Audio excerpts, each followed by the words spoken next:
Chips on the Grill, sponsored by Dale Steak Seasoning. Spiral cut hams like this are always a great deal at Food City. The price is great. You get a number of delicious meals out of this.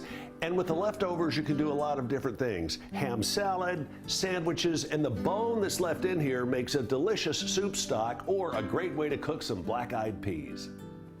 Now, you probably know these hams come already cooked. You could heat them in the oven, but why do that? You can have a lot more fun heating them up on the grill.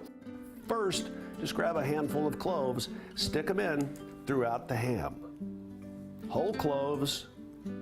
They always include a pack of glaze. You can follow the instructions, which you can if you want. I always add a little bit of extra honey and a little bit of extra brown sugar. You can also add a little bit of Karo syrup to give it a better consistency that'll stick to the ham surface.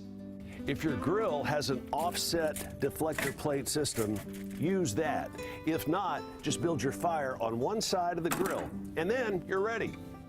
Now, all you have to do is put the ham on the grill for a couple of hours or until the internal temperature gets to about 150.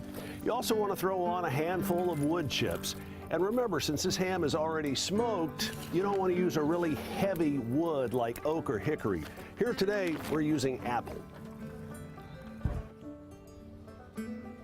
We've had our Food City spiral sliced ham smoking delicately on the Primo for a couple of hours. Let's see what we've got. Wow, look at that. Before, after. Before, after. We're into the 140s on the ham, which is the perfect interior temperature. And again, look at that beautiful color. And this thing is literally about to fall apart.